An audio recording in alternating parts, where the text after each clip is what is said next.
صباح الخير.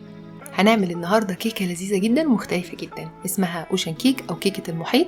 عبارة عن كيكة من 3 طبقات. الكيكة دي ميكس كده ما بين كيكة الشوكولاتة العادية وحلا الزبادي وكيكة الشموا.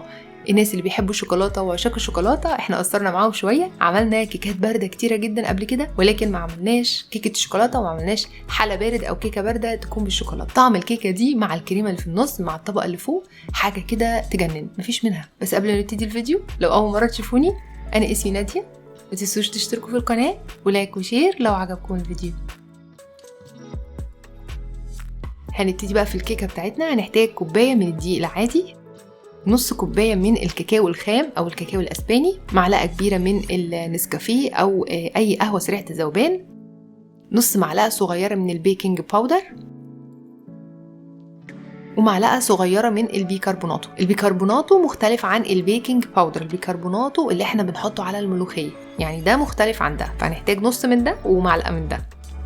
ربع معلقة صغيرة من الملح عشان تعزز النكهة. وهقلب بقى واضرب المكونات الجافة دي كده كلها مع بعضها، يعني زي ما تقولوا كده بنعمل زي نخل او بننخل يعني الكاكاو عشان يبقى فيه كتل. وبعد كده حطيت عليهم كوباية من السكر العادي. السكر ده مش كتير ما تقلقوش. تلت كوباية من الحليب وعليه نقطتين من الخل. نص كوباية من المية الدافية المائلة للسخونة ولكن اللي صباعنا يتحملها، يعني المية دي دافية رايحة ناحية السخونة شوية. ربع كوباية من الزيت، وبضاية في درجة حرارة الغرفة عشان ما تنزلش درجة حرارة المية. معلقتين كبار مليانين من الزبادي. وهنقلب بقى المكونات دي مع بعضها. المية الدافية هتتفاعل مع البيكربوناتو مع الزبادي مع نقطتين الخل، وهتخلي الكيكة دي طعمها حلو جدا وهشة جدا. معلقة النسكافيه اللي احنا حطيناها مش هتخلي طعمها قهوة خالص، دي بتعزز نكهة شوكولاتة. لما نكون عايزين نخلي نكهة كيكة شوكولاتة قوية ونكهة شوكولاتة واضحة جدا بنحط معلقة من القهوة او النسكافيه. ضربت بقى المكونات كويس جدا مع بعضها، وبعد كده بسباتشولا كده بقلب واجيب من تحت. وده شكل القوام بتاع الكيكه اللي احنا عاوزينه، بيكون قوامها تقيل شويه كده. صينيه مقاس 33 في 25 من الصواني الكبيره اللي بتعملوا فيها المكرونه بالبشاميل، ودهنتها دهنه زبده، وبعد كده حطيت فيها خليط الشوكولاته بتاعي.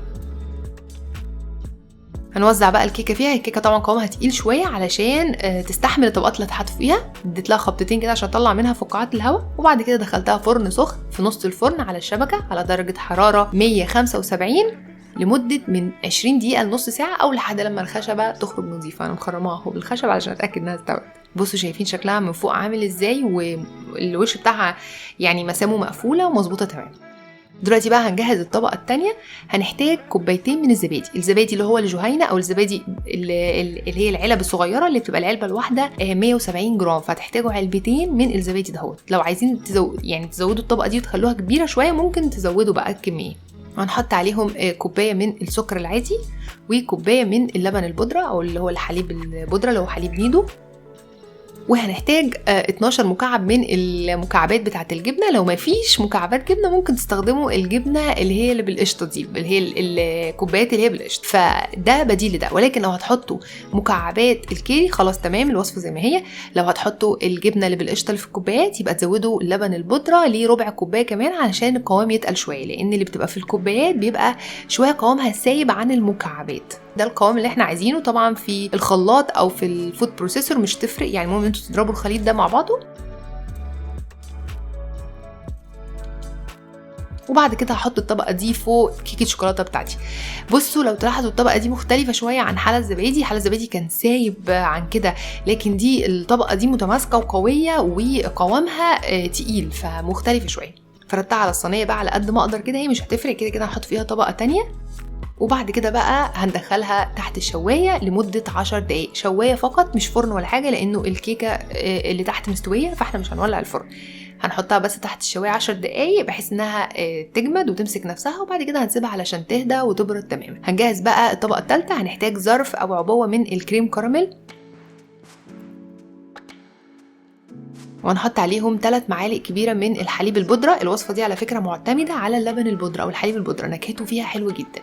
3 معالق كبيرة من الكاكاو الخام، وهنحط كوبايتين من الحليب على حسب اللي مكتوب على ظرف الكريم كراميل، يعني كمية الحليب أو المية اللي هتستخدموها على حسب المكتوب على العبوه، لو مكتوب كوبايه يبقى كوبايه، كوبايتين يبقى كوبايتين. وقلبت بقى المكونات دي الاول على البارد، وبعد كده حطيتهم على النار، واول لما تبتدي تكون خلاص بتغلي هنطفي عليها على طول، لان الخليط ده بيجمد بسرعه جدا. على فكره انا قلت قبل كده في كيكه الشموا ان الخليط ده بيجمد بسرعه جدا، وقلت كمان برده في حاله الزبادي بستخدم مصفى، ولان الطبقه اللي تحت قويه مش محتاجه ان انا احط معلقه، انا حطيت على طول كده بالمصفى.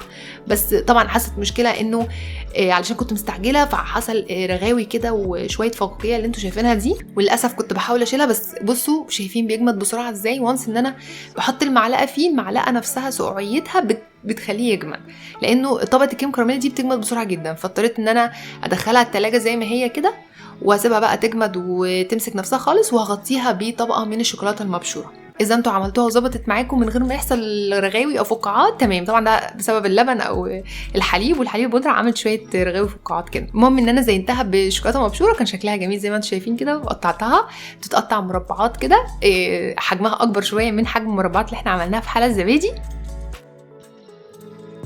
اللي بره دي بصوا شايفين عامله ازاي، طبعا هي مش مظبوطه قوي عشان دي الطرف بتاع الصينيه. اقطع لكم واحده تانية، انا عايزه اخد اللي في النص دي. شايفين شكلها عامل ازاي، تحفه. انا عملت لايف وكنت واخده معايا القطعه دي علشان اوريها لكم في اللايف. لو انتم مش شفتوش اللايف بتاعي عملته بالليل امبارح ممكن تشوفوه، برضو كنت ماسكه قطعه الكيكه دي عشان اوريها لكم. شايفين شكلها عامل ازاي. طبعا الشكل حلو جدا، ولكن الطعم بقى احلى بكتير جدا.